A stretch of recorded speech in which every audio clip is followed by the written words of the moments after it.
goodness, it's awesome.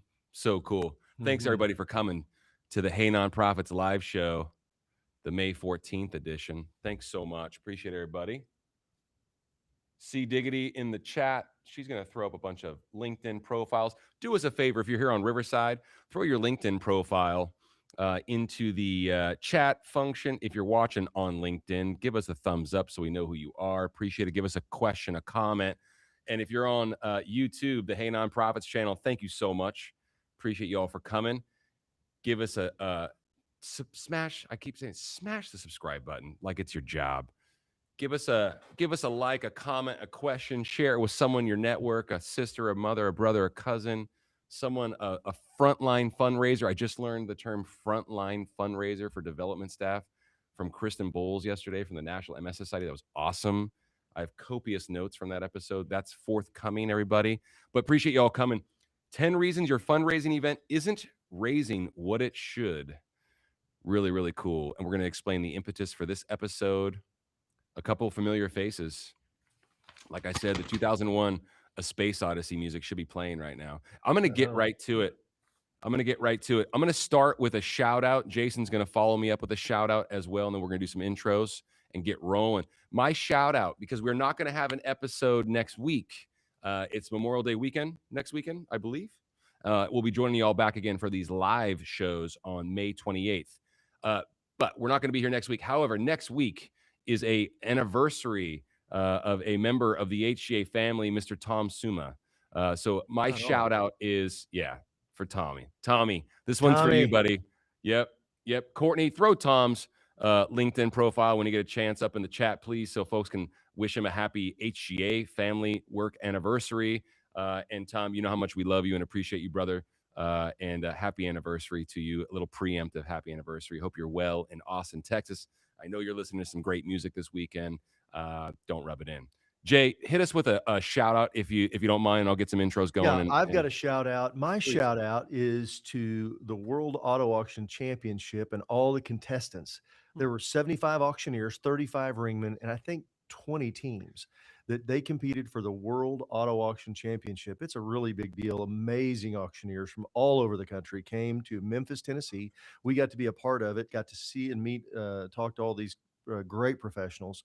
And they are not only are they all champion car auto auctioneers, but they're also fantastic charity auctioneers. So and just want to give a shout out to them. They It was seem amazing. really, really nice. I know some of them, and all the folks that we've spoken to since are really, really nice folks. And we're going to talk about auctioneers today, as a matter of fact. Yeah. It's one of our top 10 reasons that your fundraising event isn't raising what it should. Hint, hint. That being said, hey, Amy, thank you so much. We love Tom. Amy says we all love Tom. And then do us a favor, just like Barb did, everybody, if you're watching on LinkedIn, or if you're watching this on Riverside, throw your LinkedIn profile into the chat function, please, so you can connect with other fundraisers and keep the conversation going. We'd love to connect with you as well. So thanks, everybody, for coming. My name is Trevor Nelson. I'm the Chief Gratitude Officer at HGA Fundraising and the host of the Hey Nonprofits Network. We work with Sandy Hills and Rath. She's not with us today. But Sandy and the team at HGA Fundraising are who powers the Hey Nonprofits Network. HGA Fundraising, really quick, the most profitable auction items in fundraising. We're going to talk about them a little bit. They're really, really well-intended and just all around great folks and great fundraisers. And we should know, because I'm the Chief Gratitude Officer from HGA Fundraising, and Jason Ledlow, familiar face you haven't seen in a few weeks, is the CEO and co-founder of HGA Fundraising. Thanks so much for coming today, brother. I appreciate you so much. I'm so glad to be here. This is exciting. It's been a while. Cool. I know it's been too long, so I'm glad you came up with the idea. We're going to do a countdown, okay? Old school, like from 10 to 1, as far as just like level of importance of the 10 reasons why your fundraising event isn't raising what it should. So stay with us till the very end. We got you for about 55 more minutes. As mentioned, I never knew. It's kind of like, sending a kid off to college. The fact that we're on YouTube Live now, this is amazing.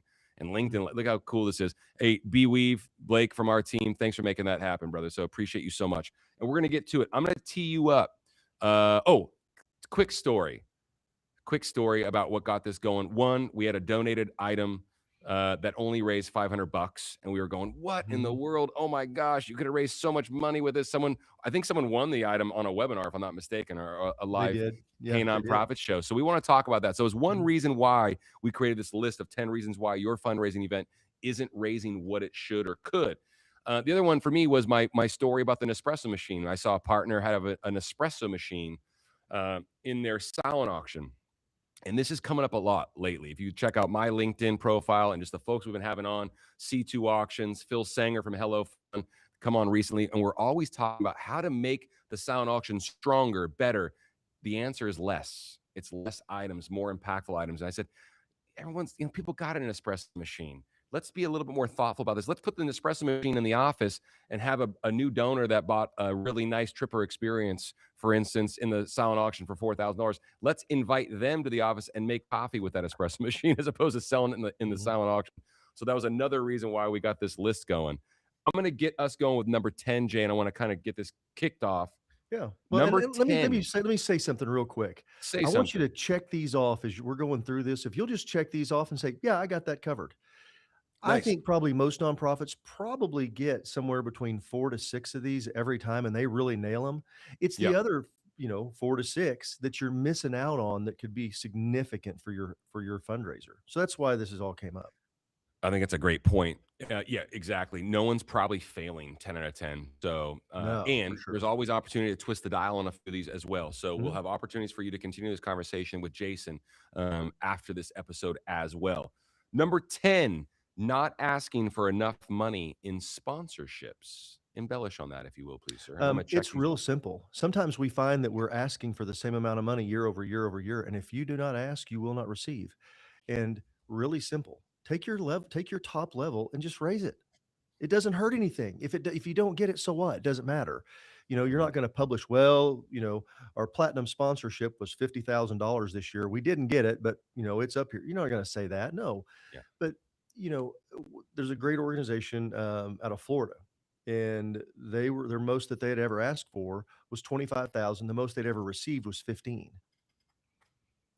And we were talking, she was on a free one of our free coaching sessions, and I said, "Why don't you ask for 50?" She goes, "Well, we've never gotten 25." I said, "So you got nothing to lose." She calls me back week later, crying about, she said, "I got not just one, I got 2 people for $50,000, and the guy that has been $15,000 for the last 5 years came up to 25."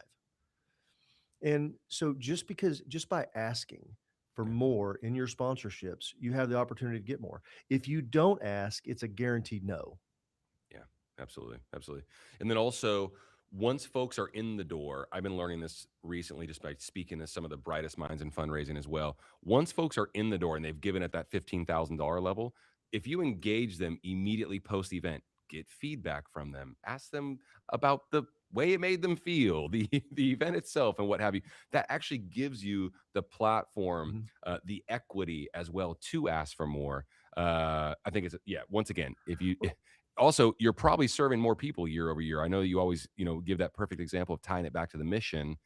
You're serving more people, hopefully, year over year, and you can always explain the increase or the opportunity to give more Well, in that vein as and well. tying that sponsorship back to impact, make it about what they give, not what they receive. If you say, "Look, I'm gonna give you 2 tables, you're gonna get a banner, you're gonna get a bottle of champagne," you're making it all it's transactional at that point.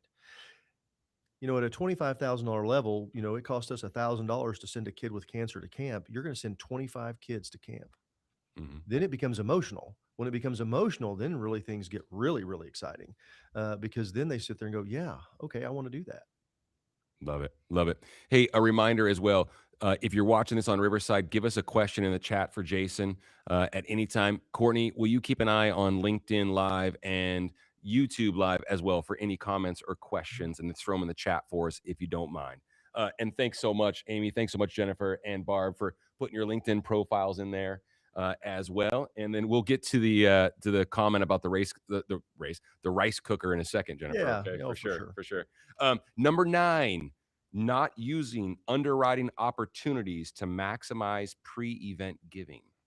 Number 9. I put down a number just on sponsorships and underwriting when I brought those up, and I put down the number $10,000. And the reason I put that down is because if you can just do a few things and add $10,000, if the average fundraiser, if you're trying to raise 100,000 or $150,000, you're talking about adding significant percentage to your bottom line. And that's why I talk about underwriting all the time. I think it's the number one most underrated opportunity um, for fundraising. And if you're doing it, give yourself a pat on the back Mm-hmm. and congratulations, because there's a lot of nonprofits that aren't. Let me tell you what I mean by underwriting. When I Yeah, I talk want to about give you some examples. sponsorships, Yeah. I'm talking about table sales, ticket sales, something where somebody's going to attend. Underwriting is very specific. It is not tied to attendance. Let me give you an example. I call up Trevor. Hey, Trevor, we've got our event coming up and it's going to be on June 1st. And just can't wait for you and Shelby to come this year. Trevor says, oh, hey, I'm sorry. I'm going to be out of town. I've got a special thing. I've got to go. I'm not going to miss this year. A lot of times what happens, we say, well, darn, maybe next year. Well, if you're doing underwriting, you immediately go, hey, not a problem. I'm going to shoot you over a list of underwriting opportunities because I know that you want to help and you've been such a great advocate for our mission. And I'm going to send this over to you. You go, sure. I'll give you another great example. Banks or Mm-hmm. organizations, corporate giving. You Mm-hmm. know, they always want to give them a table. Well, a bank sits there and goes, unless you know the president's going to come and bring all of his, board member friends and the people that have money, what are they going to do? They take the tickets and they walk out to the front lobby and they go, hey, everybody, dinner and drinks on the bank tonight. And you get a bunch of people that don't have money to come do it and they're just eaters and drinkers. But if Yeah. you said, hey, instead of buying a $2,500 table, why don't you underwrite the golden ticket? We're going to raise $10,000 with it. They'd Yeah. love that. Yep. The third way is, let's say my wife and I have been coming to the same event and we always sit with Trevor and his wife. I don't want to sit at my own table. I don't want to go somewhere else because he's my partner, my best friend, and I want to hang out with him. But I've got some capacity and I've been coming for the last 4 or 5 years. So somebody gives me a call. Hey, Jason, I know you're going to be at the event with Trevor and Shelby this year. I saw you on the guest list. We wanted to see if you'd be willing to help us with the underwriting. It's a simple thing and it Yeah. works Yeah. over and over and over again. And just think, if you just by asking, typically you're going to see at least $10,000 in increased pre-event fundraising. Love it. That's Love just, it. and so if you're trying to raise 100 grand, that's 10%. That's huge. And all Yeah. you did was just ask. Yeah. And it doesn't have to cost you any money. It can be things. And I'm just hit one more thing. The Please. simplest thing, and it's a story we've told over and over again, but how a $500 bathroom sponsorship, they called it the refreshing station, turned into a $20,000 donation. And those things happen. So just, be willing to do it. I love that. I love that. It opens up doors, especially if it's new, especially if your audience hasn't heard it as well. I got to give my buddy Phil Sanger some credit too. We just dropped the episode on Tuesday, the new Hey Nonprofits podcast. Courtney, if you could find that and put it in the chat, that'd be fantastic so folks can hear about Phil and Hello Fund. He said, a simple underwriting technology sponsor. I know we've talked about it before, but underwrite the software, the check in, check out, that's the technology sponsor. Who doesn't want to be a technology sponsor at a big event? I think it's Well, lovely. underwrite everything. Exactly. Everything, Yeah. whether it Yeah. costs you money or doesn't Yeah. cost you money, Champagne because you never sponsor. Yeah. know. You All that. never know what's going to resonate with somebody. And it could be from Yeah. $500 to $5,000 or 10,000, whatever the number is. Yeah. And if it's a high dollar number and you're like, well, I don't know if we've got those kind of, break it up, Yeah. Love it. No, break it up into exactly. Yeah. two or three Co-sponsors. pieces. Hey, Yeah. take the silent auction, call it the super silent auction, call it the vacation station, and get that underwritten. Especially if you've Yeah. never done it before, you're gonna have Yeah. takers. So I think it's lovely. Number 8, deciding what your donors want when you don't have a clue. I have a great story about a Okay. nonprofit. Uh, the director of development came at me. I mean, he was like, this is what we're going to do for the live auction. And it was one of our trips. Okay. It Yeah. was one of ours, one of HGA's trips. It was the Swiss ski trip, Yeah. which is a phenomenal trip. But he thought that because he had been there before, that he knew what his crowd wanted to do. And I kind of was Mm, like, well, are you sure that's what you want to do? Did your committee talk about it? Do you know some people are oh yeah, it's going to be amazing. It's amazing. I mean, just adamant. yeah. Guess what? Zero bids. Nobody even bid on it. Nothing. Yeah. And so the following year, they said, instead of them saying, this is what I want, they said, what's been working well? And Mm, told them, we gave them the statistics about what all was doing really well across the country and doing really well. And they netted $45,000. And so, sometimes what you what you think is really, really good, what you think your donors want is not. And doing surveys, asking, doing statistics. We're big on numbers and statistics because we're in Yeah, 3,000 events. So we get all this data that comes in. And so we know what people are buying. And it really it's funny because it's kind of universal. It doesn't matter whether you're in Florida, Washington, California, Maine. It's kind of the trend stays the same. I love data from that perspective. I love the idea of testing items in the silent auction, for instance. I love the idea of looking at bidder behavior from one year to the next, because obviously this is a theory in not just nailing it for one year, but multiple years, because we all know the secret to success is having folks come to your event 3 years in a row. It's the greatest predictor they're ever going to become a major giver and or lifelong supporter. So setting yourself up for year after year after year and using the data that you have. Once again, if you've got an item that didn't make the cut for the live auction, but it got 12 bids in the silent auction, there was a bidding frenzy, that is a great quote unquote destination or a great item for your live auction in the future. I think you getting lost in the data is massive. I want to Jennifer said someone donated a rice cooker to us just this week for our live auction. Well, I mean, that's very thoughtful. That's very thoughtful. But I hope it doesn't make it into the live auction. Jason, any thoughts on that? Well, I do. It all depends. I'm Sure. going to say one of the things that I Jennifer one laughs. of the things that I think that sometimes happens, you need to know what's your culture of your event, Yep. okay? There are events around the country that have 30, 40 items in the live auction. And people We all sit expect there it. and go, "What do you mean?" Because The the folks that Gaelic come world, expect "No, it. it's Yeah, 5 to yeah. 7, it's gotta be 8, it can be no more than that." There's auctioneers that go out there and I mean this very respectfully to them, but they're like, "No, I don't do more than 5 auction items." Well, Okay. their events and go back 25 years ago and it was very common. I mean, there was an auction I did, they had 60 items. Yeah. And here's the thing, the culture of the event, 60 items, no one left, no one talked. Sure. They clapped on every time we sold something. There was no alcohol involved. I mean, these people Interesting. were engaged to the mission. It was the culture of the event. That's what they expected. That's what they wanted. So, a rice cooker and that would have been fine. Yeah. Now, what I would suggest, if you have something like that, is I would take the opportunity and say, okay, why don't we build a dinner around that and maybe do a home cooking lesson? And here's the rice cooker that you're going to get, and it's going to be Totally. some kind of thing. Absolutely. Just use that as the impetus to build something. Creative. But Get creative so with you it. can honor the donation and That still be able to do it. making a basket with a Hawaiian or Asian theme. Okay, Yeah. cool. Far out. Yeah. Talk to a local chef. All sorts of great stuff you can do with that, Jennifer. Hey, this has Oh, I got nothing to one more thing. do. Do Oh, please. a sushi roll, a sushi I love it. rolling Sure. lesson. Those Boot are the camp. funnest parties because you learn how to make sushi rolls. You And you don't get to have to eat like sushi. sushi because it could be California rolls, vegetable rolls, things like that. And you got the rice cooker to go with I it. love it. Has nothing to do with what we just brought up about the rice cooker. So I appreciate you sharing. However, number 7, being sloppy and inconsiderate with donations. Talk Okay, about that. so let's just use that example right there. Somebody donates, and in their heart, this is sincere. They're making a donation. It's like, oh, I'll just throw this in the live auction, and you're gonna know. Mhm. But I used an example, and it happens. Okay, I can tell you a couple of times because one of them was personally with me. So the first one, a guy shows up to an event, never been there before, gives $250,000. I'm going to tell you that again, 250,000, a quarter of $1 million. Mhm.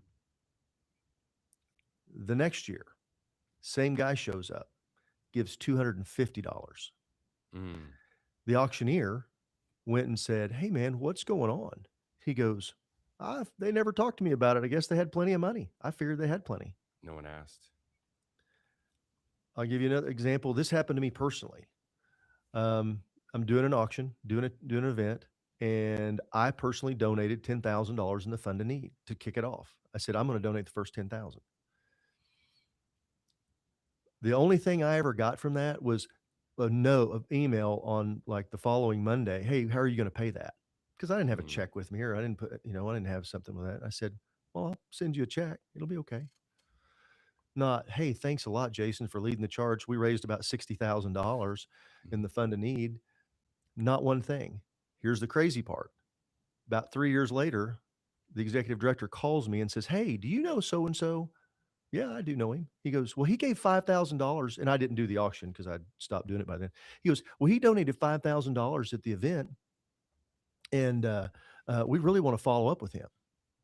And I was just laughing because I was sitting there thinking, "So I wasn't good enough to think for my 10, but you're gonna have me to help you chase down a guy that gave 5." It just didn't feel good. Yeah. Now, I gave it because I wanted to give to that I believed in what they were doing, not because, I'm not doing it for the stroke. I wasn't doing it for that ego push. I just thought it was right. It was kind of wild. And Yeah. Yeah. it just didn't make me feel very good. Yeah. So when people make donations, when they do this stuff, look at, they're making this from an emotional. So be thoughtful about it. Be really Mhm. thoughtful about how that happens because I know everybody says there's no way I would ever let $250,000 go. Yeah, I got it. I know that makes sense, but, you know, Mm. it happens. Yeah. I I can't stop thinking about these all these conversations we're having recently with great fundraisers that are just talking about focusing on how you made the other person, the donor, the supporter, the investor, how you made them feel. And it just sounds like hospitality to me, right? Thoughtfulness Mhm. personified and how you made the other person feel. And it will segue nicely into number six. Before I get to number six, Amy has a question. We recently have received a quilt with a Missoula, Montana theme, and we are at the risk of being sloppy with that because it's hard for us to imagine anyone wanting that for an event, for an auction. Amy, because if someone obviously gives you a quilt, a local quilt, I mean, yeah, thank you.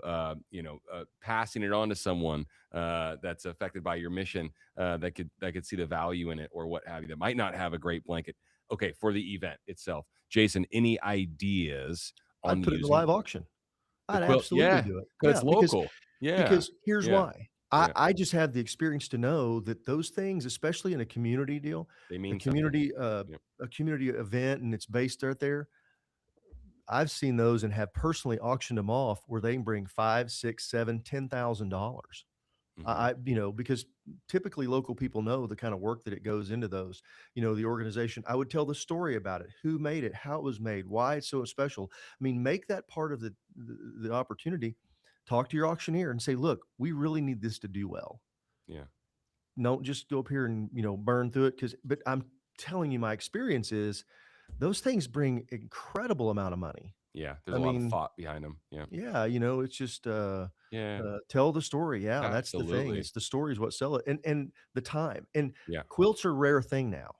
yeah. It's not like, I grew up and, we had 10 of them because we lived in a non-insulated house with no central heat and air, and it was cold. So you had Mhm. quilts. But now they can become something amazing. So Wow, that's awesome.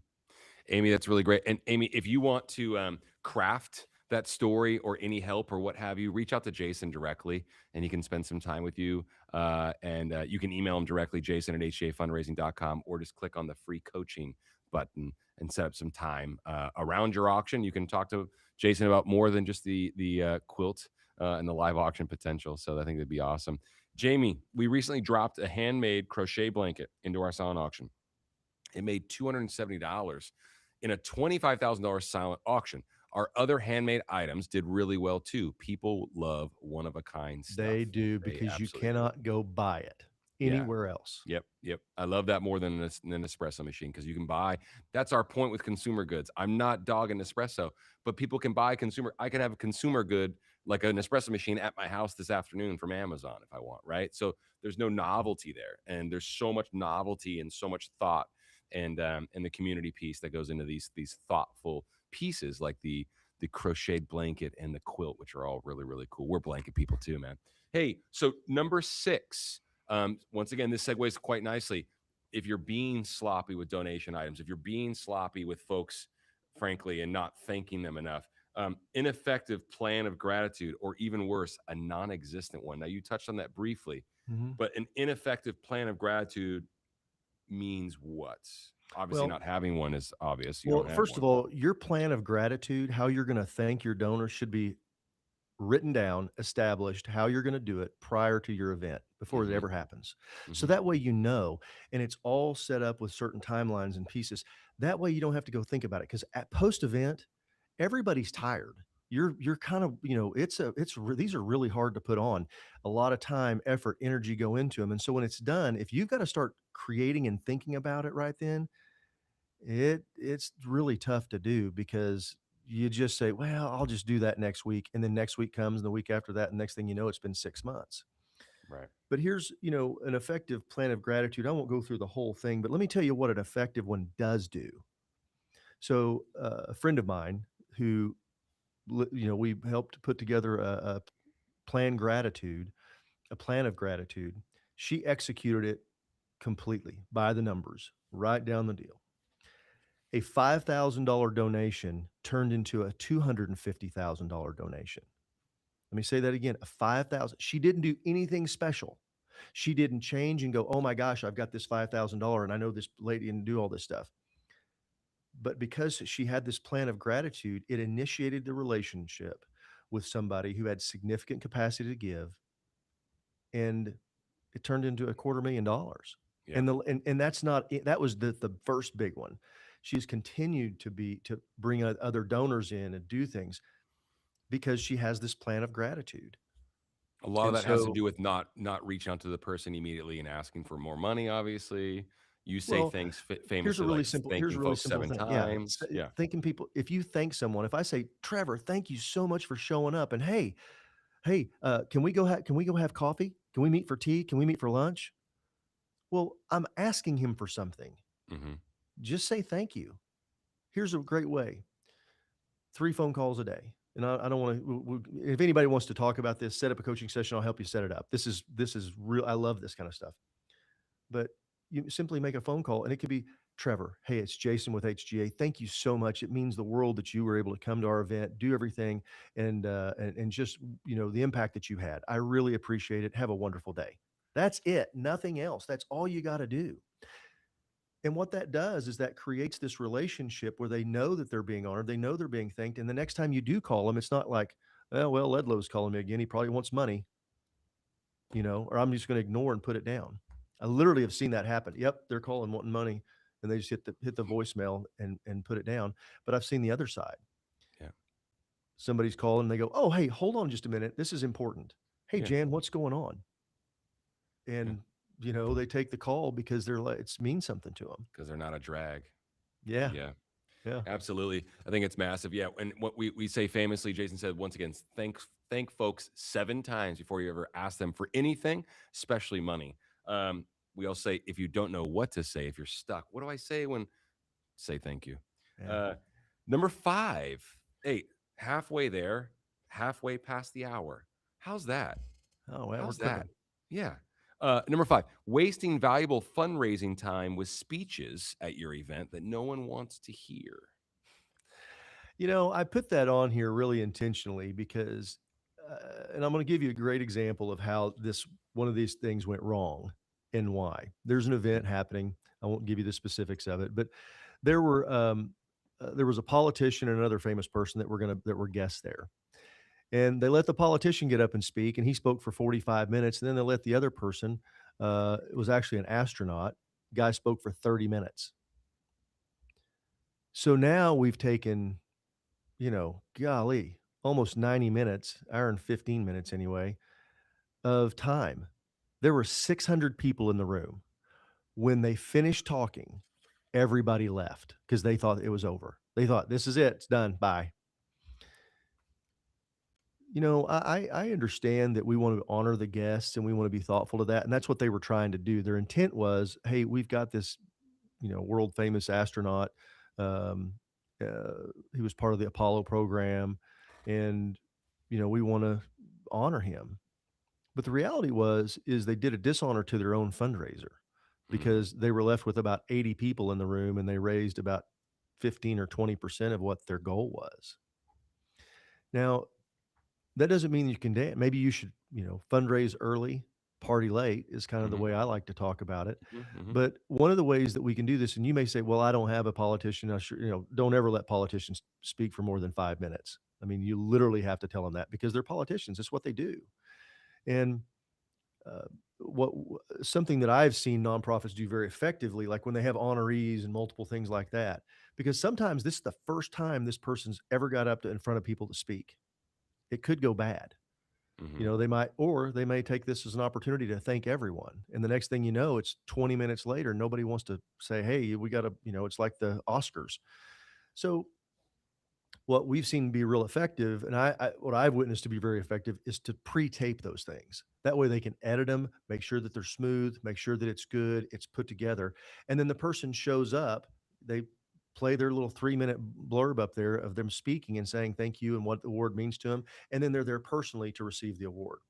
And it really makes things more efficient, more do that because quite frankly, nobody, for the most part, yeah, of course, there are emotional stories and people really think that's powerful and it moves people and does that. I'm not suggesting that those aren't those don't happen. But as a rule, they typically kind of drag on and take away and everything and everybody's sitting there going, "Okay, I got to go to the bar. I'm going to go out and smoke a cigarette. Oh gosh, it's 9 o'clock. We got to go because we got kids, babysitter." So it just be thoughtful about your timeline and don't let those things get in the way. Also, kind of out of left field, don't waste valuable fundraising time by not having something like a VIP cocktail hour beforehand or what have you, where you have a special audience or things like that. So you're the time is yours to make the most of it. We also hear a lot. We've had a lot of guests come on recently where they go anything past 9 p.m. That's rough. You're getting to It's a the rough witching hour. territory. It's over. Yeah, It's you're nine getting to o'clock. It's over. Now, that circadian doesn't mean rhythms. that maybe the culture of your event Yeah, is that it doesn't start and, things really get rocking at 9, and we've been doing it for the last 10 years. We have, 500 people in the room and nobody leaves. I'm not suggesting that this is not a one size fits all, sure. but the statistics pretty much go in the favor of what I'm talking about. Love it. Love it. Um, in the favor of our countdown, number 4, ignoring real statistical data and going with your gut. Well, Embellish. and Embellish what that means. sometimes I would say that going with your gut is a lot of times the right thing to Yeah, I do was gonna because say I trust there's my a lot gut. there. Yeah. But if you do it completely ignoring real data, Yeah. your gut's probably wrong. Most of the time it is, and it almost always comes up. Explain that trap. Um, I'll give you a perfect one. Here's the easiest one I can give. When people start using software for their fundraiser, gala, event, charity auction, whatever you want, whatever you got going on, when they start using software, they see a 30% increase. That's across the board. We have those statistics from multiple companies across the nation, Mhm, multiple mhm. fundraising software companies. It's a 30% increase. It just is. But yet, going with your gut, well, our donors are a much older crowd, and they just won't be able to do that. Well, I'm telling you, that's a complete contradiction to the statistics. There's no age difference. There's no thing. I've been to many, many events over the years and saw the whole evolution of software come on. And typically, the 75-year-old that shows up to your event is probably more adept at doing that on their iPhone than you can ever imagine. And the statistics are that they are because they're out there doing it. They're involved and engaged. And I just really think that that's one of those times. But there's a lot of things. Look at the numbers. Mhm. If you say, okay, 9 o'clock. Well, I really want to have this out here after. Statistics show that after 9 o'clock, the dollars go down about 50%. Dollars raised 50% after 9 o'clock because everybody leaves. And so if you're saying, well, I really want to go late because we're going to have this awesome speaker and we're got a band and we're going to start our deal later. It's kind of like saying it's not sticking to the timeline. Well, I really think everybody's watching something on their phone or you've got to stick with your timeline. There's a Mhm. reason that you have a run a show and it's to do that. I remember years ago being at an event and they'd come back and go, "Hey, we're going to hold off just a few minutes. Hey, we're going to hold off 20 minutes." Why? You're gonna get what you're gonna get, and if you stay on schedule, the statistics show that you're much more likely to hit your goals, hit your numbers, exceed those numbers than trying to do it the last minute going, "Well, we're gonna wait just for a minute." because we're going to let people get a few more cocktails in. That's not a good thing. Everybody says we want to get them loosened up. It's not really such a good thing, because then you got Stick the with the person plan. that spends $20,000 and calls you on Monday going, "Hey, listen, I don't know what happened. I don't even remember $20,000. I thought it was 2,000." Yeah. That's a really tough place to be. And it Yeah. happens all the time. Stick with the plan.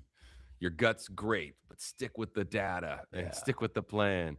Um, we like this one. And then also, I'll have Courtney get this link ready for our new website that we just built, a new resource, a new directory that we just built. But before we do that, number 3, saving money by not hiring the best auctioneer available. I thought about this question a lot.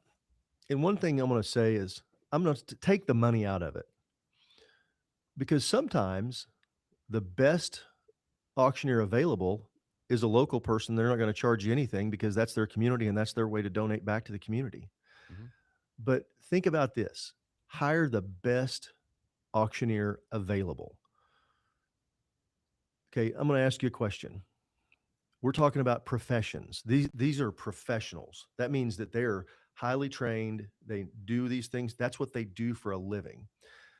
Nobody goes to the doctor and says, "Can I get the free doctor?" You want the best. If somebody's going to cut open your body, you want the best available. I've never heard anybody say, "I don't really want the best. I want the lowest priced." What about a lawyer? What about any kind of profession you can think of, outside of auctioneering? People look at, they want the best available. In the professional world of auctioneers, I just talked about being at the World Auto Auction Championship. Uh, Auctioneers are critical to auto auctions. Like, they can't have them without it. They get the best available, not necessarily the best, okay? Because there's only so many of them to go around, but they get the best available. And that's who they hire. Cattle auctions, real estate auctions, everything out there in the world, in the professional world, they get the best available. But at our charity auction, we go through all these other things. We work really hard, and we go get the best sponsorships, we get the best underwriting, we get a great timeline, we've got everything teed up, and then we go for the free guy or girl, or somebody who's not so good, or somebody Mhm. who they were available. The 2 questions I used to get all the time is whenever I was being an auctioneer was, number 1, are you available? Number 2, what do you charge? Well, there's like 10 other questions that you need to ask. Give some And examples. Give some well, examples. some examples. Do you do pre-event consulting? Some auctioneers do and some don't. Now, that doesn't make it right or wrong. It's what you need, because there are some auctioneers that they're sitting there going, "Hey, look, I don't do the pre-event coaching," because we have partners that do this. They say, "I want you to reach out to, talk to Jason with HGA or one of our team members or something like that.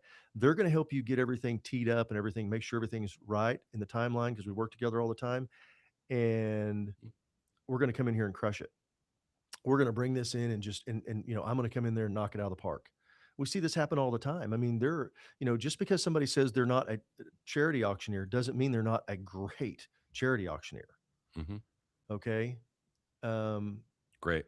Amy has a so great question, Jason. I know you're probably listing off yeah, some more of those questions, but I really want any thoughts on the auctioneer doubling as the MC? I think it's not a good plan. I think that you're talking about, because there's a relationship that happens with There's the a dichotomy MC there. Yeah. and the auctioneer. And that's those things happen. Just like it's like saying an auctioneer doesn't use ringmen, doesn't use bid spotters, professional bid spotters. Professional bid spotters will account to 3 to 4 more bids per item on everything that you have. If that's at $500, okay, and you have 5 items, that's 3 bids at $500. Well, that's 1,500, okay, times 5. 7,500 bucks. That's a lot 7,500 of bucks. money. Yeah. That's a lot of money that you're leaving on the table, because you said, "Well, I don't wanna spend the extra money on the ringman because it's gonna cost me an extra, 900 to $1,500." So you cost yourself $6,000 by doing that, Yeah. and that's real money. Same thing with, having a paid auctioneer. But I believe that, that MC relationship is just different. There's a different Mhm. energy, a different contrast, because, your MC is, "Ladies and gentlemen, I'd like you to come in tonight and have a seat. It's time for dinner." And then that same guy goes, all right, down, $100, you know, you want that to change it up. I mean, this is a deal because, hey, the auctioneer's up here. It's time to rock. Mm-hmm. Really give them that opportunity. So for my personal, I think that they're two separate. And I've worked with MCs all over all over. And it could be a news director, somebody like that, who people know. It's a lot of fun. You know, maybe Yeah. a local celebrity, maybe somebody, you know, but just because they're a great MC, I had somebody go, well, you know, we're just going to use our MC this year. You're going to what? He's a professional newscaster, not an auctioneer. Yeah. And they go, well, That's you I think know, a it's real just, we've issue. only got 3 items. Yeah. Okay, let's see how that works. Yeah. And undoubtedly, it winds up being a disaster, or it's successful, but not as successful as it would have been. Totally. Instead of that item bringing $10,000, if you'd had a professional auctioneer, because he couldn't count, because he got tired, because and that may I mean, if you understand how this works, and all of a sudden it would have brought $20,000 Yeah. because all he couldn't keep up with the incremental change in the number of bids, and so he just stopped. I want to ask a follow up question of Amy. Amy, did your auctioneer suggest that they should be the MC as well? And if so, who are you working with? If you don't mind, maybe we know them. Courtney put up the new resource that we built, charityauctioneerswelove.com. Check that out as a directory, a free resource to find great auctioneers in your location near you, countrywide. That's Yeah, and just interesting. just to give you a few things, there's auctioneers to fit every niche, every need as far as find the right one for you. Absolutely. There's also a lot of information about how to hire one. There's a lot of information all across the board about doing that. And that's why we made it, because we had people call us, and so I we don't want to get into recency bias, because all of a sudden, just because, you know, we had an auctioneer on the podcast and, oh yeah, get Fred, get Frank, get Mary, get Sue, Billy, Bob, Yeah. because maybe there's somebody that's in your area who is just as great and can make more And sense. we're adding folks to the site every day. So take a look at Charity Auctioneers We Love and share it with someone in your network if you don't Amy, mind I'm as happy to well. give you some ideas about how to find an MC. That's Love it. something, I mean, there's definitely, Amy, who's your some auctioneer if you room don't there. mind saying as well? And any other questions or comments? We're gonna get we're counting them down. Pretty cool. So that was saving money by not hiring the best auctioneer available. Number two, hiring the best auctioneer. Number two of the 10 reasons your fundraising event isn't raising what it should. Number two, hire this one must be an important one, Jay. Hiring the best auctioneer and then not listening to everything they have to tell you. Um, let me give it to you this way. So I'm gonna give you an example of when they did listen. Okay. Um, so there's an organization here locally where I live, when I was still doing auctions, and I went there, and they were talking about the items, and she said, "Well, we've got a Yeti cooler. It's gonna have a 12-pack of beer, a couple of hats, some koozies, and we figured that would be one of our auction items." Now they've only got a timeline for $5,000. I know how, I mean, sorry, for 5 items. They had about 15 minutes scheduled for the live auction, and I knew how much money they needed to raise. And a Yeti cooler, a 12-pack of beer, a couple of hats, and a couple of koozies. Now I'm not saying it couldn't happen, but still, it's probably maybe $1,000 item, and they needed to average about 4,000 to hit their number. They need to raise 20 grand. 20,000 alive. Yeah. So, you know what I said, let's do this. Let's use these. It's a great package. I said, let's do this instead of doing it as a live auction item. Let's find it something different, and let's use this for a last champion. And we did that. And a Yeti cooler, a 12-pack of beer, a couple of hats and koozies brought $11,000 when we did the last champion.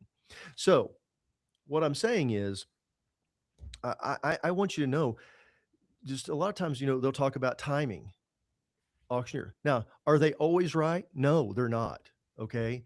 And anybody who says, this is what I do, this is the only way I do, you know, auctioneers have to be fast, fluid, and flexible. Mm, They really do, because they've got to fit the culture of your event. They've got to understand what the culture of event and be able to be adaptable to that. How can they think on their feet? That's why the pros are so good at this, because they take all the data that they're receiving during the event and pull that in. I'll give you a peek at the last champion here in just a second, thanks, because Kristen. it's a great strategy. Sure. Um, and so, you know, listening to everything they have to say, look at it from a statistical deal because sometimes they may give you something that's wackadoodle crazy. Okay. I'm just telling you, sometimes it happens and maybe they're not thinking about something or they've got some past experience, but listen to those things. Most of them know what they're doing and they do a lot. If you got somebody that's doing 50 a year, they're not going to bring something crazy that doesn't work. They want to be successful. Mhm. That's their profession. It's like a surgeon. I've done 50 of appendectomies over so far in the last 3 months. Yours is 51st. We're gonna do it exactly the same, and here's what's gonna happen. Now, maybe there's something different about your appendectomy that's very special, but probably not, you know? Yeah. Yeah. I There's love it. simple. I love it. No, I love it. Absolutely. And also, not a cautionary tale, but of course, um, we're big believers in folks, yeah, understanding the atmosphere of your event. We're big believers in folks not saying things like or Mhm. broad stroking the entire space, I should say, right? And saying Yeah. things like, well, the live auction takes from the fund of need, or you don't need this, or you don't need to consider adding a consignment item to your live auction if you don't have enough donate, things like that. So just beware of just bad feedback, bad I can advice. tell you now, if you have an auctioneer, if you have a professional who says, "Well, I don't do it that way." Yeah, Anytime somebody says that, yeah, be cautious. yeah, I'm just telling you to be cautious. yeah. Now Because now the fundraising is an and game; it's not an or with game. with So it exactly, and when somebody just has a hard and fast rule, I don't do that. yeah, I don't believe this. This is or I maybe there's not a good always do the fit. fund to need Yeah, first. I yeah, always maybe. do the fund to need last. I always do it in the middle. I'm gonna tell you one real quick anecdote. Friend of mine, great auctioneer, calls me up and says, "Man, Jason, you're not gonna believe this. I just had to share this. I've always done the fund to need after the live auction." Okay. He goes, "But the organization really wanted to do it first. They really want to do the fund to need first." Yeah, And I said, "Well, what happened?" He goes, "Record breaker. It was record breaking. Oh my gosh. It was like the," yeah, and again, he's a great auctioneer, but he's like, "It was amazing." And I said, "Awesome." I said, "Well, what was the goal?" He told me, and I said, "Well, how much did they have? How much of their goal did they hit before you started the live auction? Before the event?" And he goes, "They had 97% of their money raised before the event that's awesome. of their goal." And I Yeah, said, "Rick, it wouldn't have mattered if you'd done it anytime. You were going to hit the number because yeah. they had done all the work pre-event. They had hit their numbers so well pre-event, done the work, the table was set. It doesn't matter." Mhm. And so all these little things, they all flow together and they all roll into one thing and one success. And that's why I said you're probably doing a lot of these things, but maybe there's one or two. And somebody goes, "Well, I don't really don't know about that software thing." Well, if you're raising $100,000 and it's 30%, that's $30,000. Yeah, I add to your mean, bottom that's a line. pretty Yeah. big opportunity. Yeah, you also just mentioned, that story about, and of course, hey, fun and need paddle race first after the live auction Mhm. depends on your event. And that's another example of like once again of number four, ignoring real data. If your event suggests and the success that you do it before the live auction, and someone comes in and says, "Well, I don't do it that way," well, then you're ignoring statistical data that you have. Yeah. You're ignoring Well, a that's the track whole part record. about going Yeah. with your gut versus going with the Exactly. data. Or someone else's gut, I think. Mhm. That's the thing. Hey, real quick, we will get to the last champion, Kristen. Great question. Good to see you, Kristen. Courtney, will you do me a favor? Will you grab the Hey Nonprofits podcast episode that we did with Chris Hensley about the paddle drop? So the Mhm. last champion is really, really popular. Folks have used heads or tails for years. Last champion, and there's this like this really, really great uh, uh, tool strategy at the end of the paddle raise fund a need portion. Our good friend Chris Hensley and a lot of our friends are using Mhm. the paddle drop. And Chris will explain that in the episode. Yeah. Courtney's going to put it up And just to give you real that we quick what did. the paddle drop is, that means Sure. after you've done the fund to need, after everything's done, you ask for one more time. And Yep. you say, this is, and this, you only do this at the end if you're doing it at the end of the event, because you can't, you're going to Yep. literally take, everybody says, we want to get 100% participation. We want everybody to do it. Everybody that puts your, and the numbers change, you can talk about that. Yep. Everybody takes their bidder number and puts it into the basket.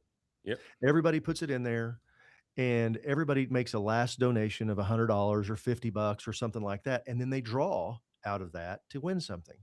Yeah. I did it Like an with a magnum incentive. of wine. It was like a $1,500 magnum of wine. They Yeah. raised $12,000. Yeah. It's pretty Well, they would have awesome. never raised that. Auctioning it off wasn't going to Yeah. do that, but they did. They raised 12 grand. Yeah. Everybody just putting it in It there. begs the question as well, which is something to consider to talk to your auctioneer about, or your, whoever you're consulting with. Should everyone have a bid paddle, a bidder card? Should everyone have one, or should it be per couple, or what have you? So that's another question that you should be thinking about and asking, because if you do a paddle drop and there's more paddles, then you raise more money. Chris famously just keeps using HGA incentives at his paddle drop, and it's working famously. And he's raising anywhere Raising between, hundreds of that, tens of yeah, thousands. Yeah. 14 I've up to $26,000 in one paddle drop Mhm. that he did in the last couple months, using an incentive, one of our products that he uses as a way to incentivize folks to drop their paddle and get involved. He also, manipulates the amount.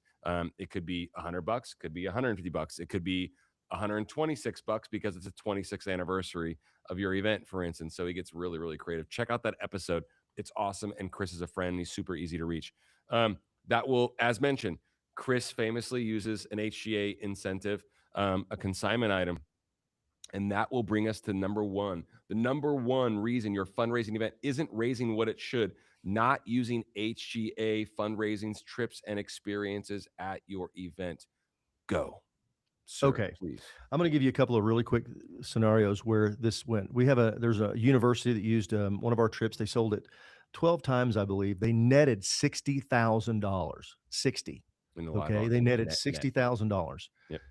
The following year, they had a little change up in committee and they didn't use us. They're not just the 60, but they went down another 25,000. So they had a net change of $85,000 year over year. And that was significant for them. This is Yeah. not, it's a Just nice in the big live event. auction. Just in the Just live the live auction. auction. We have an organization just recently. They raised $250,000. They netted, again, I'm talking about net numbers, over $35,000 with HGA products. That's a 15%. That's 15%. That's a lot of money. How many items did they use? Just getting in the nitty I gritty. believe it was 6 or 7. They sold one item 4 times. They netted $20,000 with one item. And so, but let me give you how this is. Everybody goes, well, I don't have one that big. There's an event that I personally did. It's been a few years ago, the first time they used us. The whole live auction, the entire live auction raised about $12,000. Okay. I don't even think it was that much. 12,000. $6,000 net. I'm talking about net money. 6,000 of it came from using one item with HGA because they didn't think that they would have the right capacity. And they sold it one trip, sold 6 times. They netted $6,000 on it. This was again, very small event. They doubled their net with HGA. One of the things that you're going to, and HGA, we do things strategy. This is all strategy. It's all about the numbers, all about the math. It's kind of like the Swiss ski trip. It's phenomenal. It's a phenomenal trip and it fits fantastic in the right event. But that does, just because it's there and it's great doesn't mean it's right for your event. How much money do you need to raise? Always back to the math, always to the math. Somebody goes, well, we just really don't want to, we just want, we've got all donations. That's awesome. But how much money are you leaving on the table because you've done all the work, you've got everything, you hit 92% of your budget, your goal prior to the event. Could you use an extra 60,000? I don't know of anybody that couldn't, or 10 or 6 or 12, because it's all about percentages. Yeah.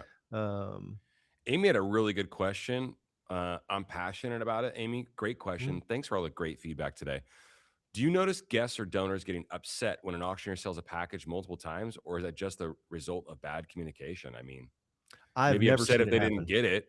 I've never seen it happen. Let me give you a great, I'm going to give you a great example. I think it's pretty I'm going to give rough. you a perfect example. I'm selling a trip to the Masters. Now this is the year before Tiger Woods won. So the packages have increased since that a lot. So this was, I don't remember, 19, I think it was in 2019. That makes sense that he won in 19. And I'm just using that to give some reference. I'm selling the trip. It sells for $26,000. I've got 2 guys standing within 10 feet of each other. Okay. They're bidding against each other, bidding against each other, bidding against each other. Finally, I had a guy at 27 grand. I was asking for 28,000. The other guy was at 26. I said, ladies and gentlemen, I said, I've got these two guys here. I said, sir, are you still at 26? He goes, yeah. I said, you're at 27. I said, how about this? How about I sell it to you for 26,000, you for 26,000, and we raise, $54,000 or $52,000, and everybody went bonkers. These Yeah. two guys walked over and high tenned each other Yeah. because Yeah. they Yeah. were both going. Yeah. Great Because it point, wasn't Amy, like, about communication. Like, make it fun. yeah, This should be fun. And we've had experts come on and talk about this in and how much that excitement and that energy, and not because you need to have the live auction before the fun and need, but that kind of excitement and energy, and the fact that those folks had their paddles in the air, multiple people did.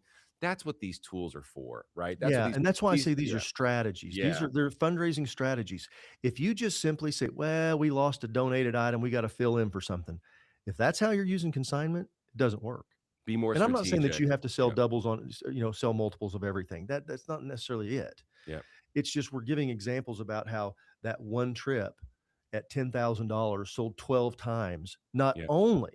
Not only did they raise an enormous amount of money, all of a sudden they learned they've got 12 new donors. We said, how many of these people do you have a relationship with? 4.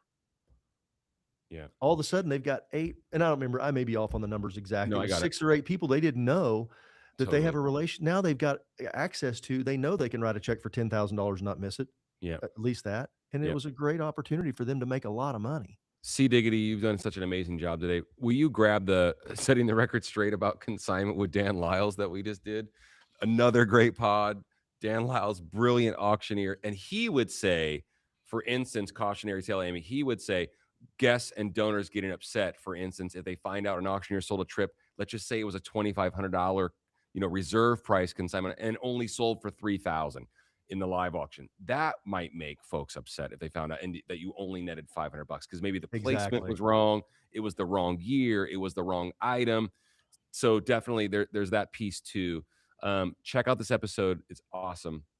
If I don't Well, mind saying so. our goal with what we do is to help nonprofits raise more money. That's what we say. People and nonprofits raise more money with HGA. Those are facts. We know that that works if it's done correctly. It It's has to like be it's like the strategic. vacation station. Are you if you put 6 trips in, are you going to sell all 6? Maybe, maybe not. But at least this is what we do know. Everyone that you sell, you're going to make money on Yeah. because we're not going to say, okay, we like that. We tell live auction on the live auction side, your minimum starting bid for your auctioneer is 50% over. So in other words, if it's a $2,000 trip, you tell the auctioneer, I got to have 3 grand for this. This has to sell for at least $3,000. Bare minimum. Yeah. Because if you don't, if you just tell them 2,000, they sell it for 2. There's a lot of psychology that goes into this and Absolutely. Absolutely. understanding. And that's the difference between an auctioneer and a bid caller. You need I that want to double click on what navigator. you said about identifying new donors as well. These tools, it's really overlooked, unfortunately. These tools in the silent auction, heck, the golden ticket, heck, the paddle drop, but in the silent auction, the live auction, these tools are great at identifying new potential mid-level and or major givers. 50% of folks that are in rooms right now are new to your organization is just a broad statistic. And we get that from a lot of folks. So if it's Mhm. 45, fine. If it's 55, fine. But you get my point, about half. Okay. Um, and they bid on a $4,000 silent auction item. Let's just say they don't even win. And you have the data because you're using technology to find that that person was willing to give you $4,000 at your event on an item, on a consignment item, for instance, to, I don't know, Tuscany, and they were Mhm. willing to give you 4,000 or did and bought the item, you just identified a $4,000 level giver. Same thing with the live auction. Paddles are in the air. Your auctioneer sells an item for $4,000 4 times. Math suggests, statistics suggest, the data that we're getting suggests 2 of those people out of the 4 have never been to your event before, and they just paid $4,000 for an item. Hey, So I've once got an again, the example. strategy. Yeah. We have an event that we worked with. We got 1 minute. I got 1 minute. I'll give it to you really quick. Most expensive item in the live auction sold for 4,900. It was a dog. The most expensive item that sold in the silent auction was a $16,000, and it was a Mykonos Greece package to Mykonos, Greece. The second one was the same guy bought it, and it was a hunt to South Africa. He didn't it was his first time there, didn't know anything, and all of a sudden, they've got a $25,000 donor that they can go talk to, Wild. and the guy So continued to good. give. Yeah. So, They're tools. They are tools. Yeah, yeah, tools. yeah. Yeah, love it. Hey, I love this conversation. It was really nice to have you Yeah. back. I Well, hope if you're here, if you got it, just can you give us a thumbs up, an okay, a cool, whatever, smash the just to subscribe let us button. know this Smash it. means something. Maybe Yeah. there's 2 or 3 things that you'd never thought of that you could go and do. It just means the world to us to hear Don't that. break your computer, but smash the subscribe button. Connect with us on LinkedIn. Shoot us an email. I'm not going to put my phone number out there, but I'm super easy to reach, and so is Jason. The entire team is easy to reach. Thanks so much. Thanks, Beth Ann. Appreciate you. That was really Yeah. awesome. Great info. Great countdown, man. You made that so easy. Thanks. Thanks, Amy. Appreciate you so much. We appreciate you. Thank you for being so awesome today with all the great feedback. And thanks, everybody. Oh, wow, look at all this love and support. Thank you guys so much. Very, very cool. Hey, enjoy the rest of your Thursday. We certainly are in HGA land. Mhm. And we'll be taking next Thursday off, but we'll see you on the 28th for the next episode. Obviously, the info will be in your inbox and plenty of cool updates about what's going on in our world, in the fundraising world. And please, let's keep this going, keep the conversation going. And we'll see you all in a couple of Thursdays, if not sooner. Thanks, Have a good one, everybody. everybody. Appreciate you so much.